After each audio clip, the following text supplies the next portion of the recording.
আসসালামু আলাইকুম। সম্মানিত মুসলমান ভাই ও বোনেরা, আজকে এই মুসলমানের জন্য সারা পৃথিবীতে এক দুঃখের সময় যাচ্ছে, খুব কষ্টের সময় যাচ্ছে। কারণ মুসলমানের উপরে চলতেছে একের পর এক অত্যাচার, নির্যাতন। আর মুসলমান বিরোধী যারা, তারা কিন্তু ঐক্যবদ্ধ আছে। তারা সবসময় তাদের জায়গায় ঐক্যবদ্ধ থাকে তারা। তারা অত্যন্ত প্ল্যান মাফিক কাজ করে।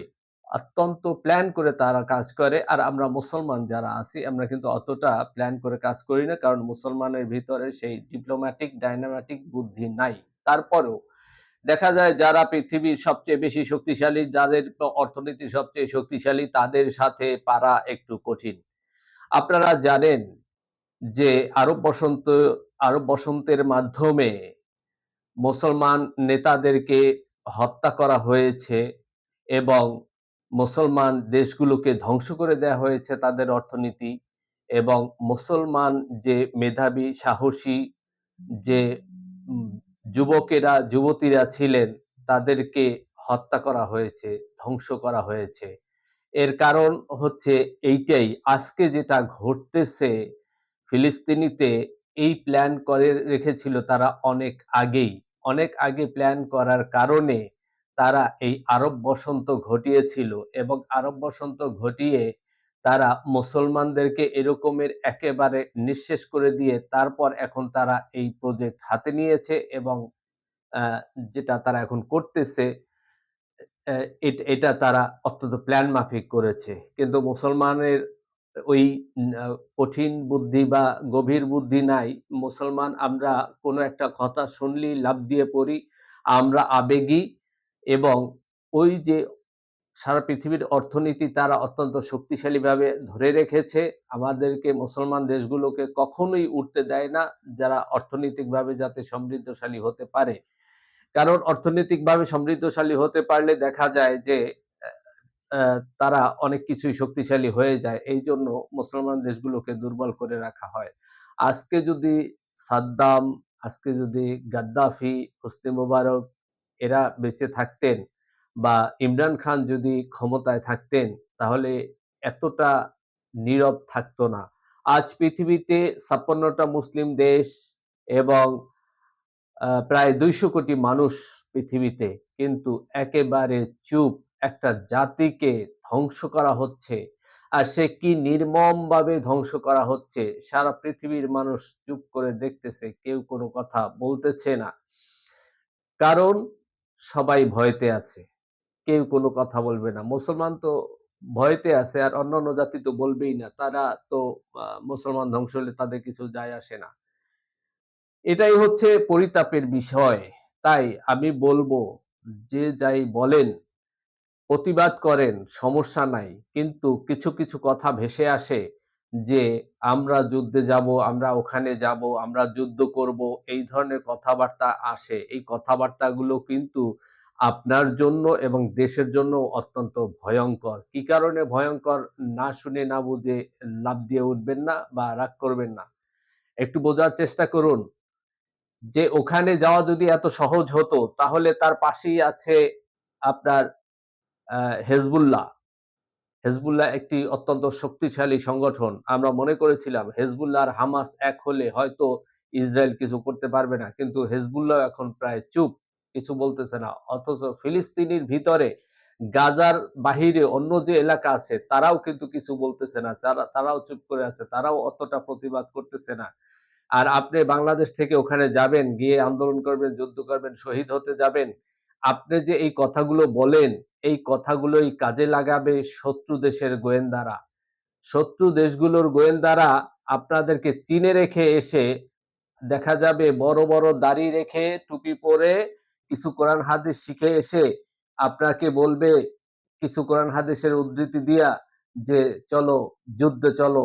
উম শহীদ হইলে তুমি ভেস্তে যাবে, তুমি অমুক হবে, সমুক হবে।" এরকম বলে টাকা-পয়সা দিয়ে যদি ৳২,০০,০০,০০০ খরচও করে, দেখা যাবে অনেক যুবক এরকম পাওয়া যাবে যে যুদ্ধে যেতে তারা প্রস্তুত।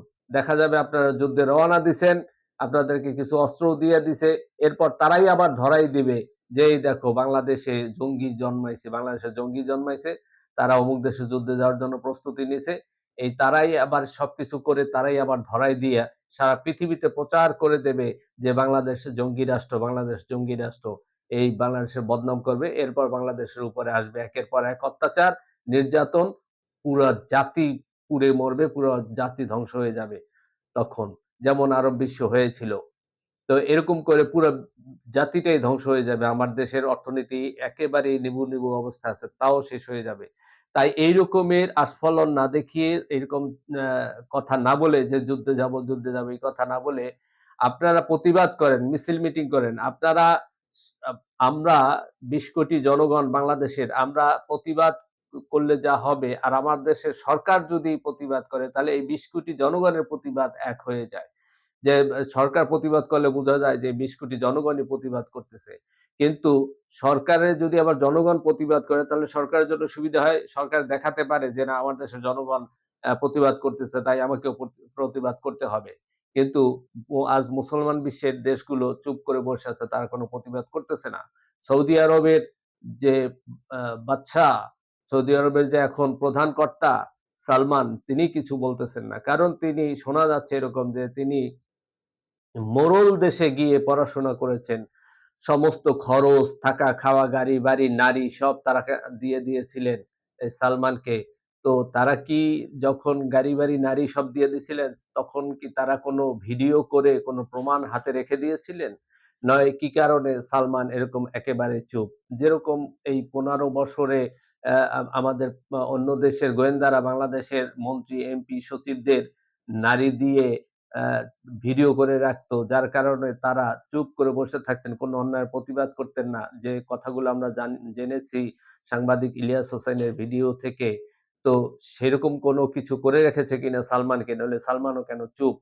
তা এখন এইটাই হচ্ছে মুসলমানের জন্য এখন কিছুই কি করার আছে মুসলমানদের নিজেরা ভেবে চিন্তে বের করতে হবে। মুসলমানের ভিতরে ঐক্য হতে হবে, ঐক্য গড়ে তুলতে হবে। আর হুজুকে লাফ দিয়ে পড়া যাবে না। সবকিছু চিন্তা করে বুদ্ধি করে চলতে হবে। যেমন হুজুকে লাফ দেয় যেমন এখন বাংলাদেশের ভিতরে বাংলাদেশের যে রাজনীতি দলগুলো আছে একেকটা দলের একেক নীতি আছে। আওয়ামী লীগের যেমন ভারতপন্থী, জামাতে ইসলাম পাকিস্তানপন্থী এবং বিএনপি হচ্ছে বাংলাদেশপন্থী। বিএনপির দেশের বাহিরে কোনো অ সং আ আ সঙ্গী নাই, বন্ধু নাই। এরকম বাংলাদেশে অনেক রাজনৈতিক দল আছে, যাদের বাংলাদেশের বাইরে কোনো বন্ধু নাই। কিন্তু এখন বাংলাদেশের শত্রু যারা তারা কখনো চাবে না যে বাংলাদেশপন্থী একটা সরকার গঠন হোক এবং বাংলাদেশটা শক্তিশালী হোক, বাংলাদেশের উন্নতি হোক, বাংলাদেশ অস্ত্রের দিক থেকে অর্থের দিক থেকে শক্তিশালী হোক। এটা বাংলাদেশের শত্রুরা কখনোই চাবে না। তাই এখন বাং অ্যা এই টাকার মাধ্যমে বিভিন্ন কৌশলে কিছু, কিছু মানুষ দিয়ে, কিছু, কিছু মিডিয়া দিয়ে বিএনপির বিরুদ্ধে বিষোদ্গার চলতেছে মারাত্মকভাবে। এর উদ্দেশ্য একটাই যে নেক্সট এ বিএনপি ক্ষমতায় আসতে পারে। আর বিএনপি খারাপ, বিএনপি খারাপ, বিএনপি খারাপ এই কথা বলতেছে। কিন্তু একটু চিন্তা করলে দেখা যায় একমাত্র বিএনপিই হচ্ছে যে প্রকৃত বাংলাদেশের পক্ষে কাজ করে। আর বাকি যারা আছে আওয়ামী লীগ কি করছে আপনারা জানেন। জামাত ইসলাম সে তো পাকিস্তানের পক্ষে কাজ করে বা পাকিস্তানের আ ইঙ্গিতে আছে, ইশারায় চলে।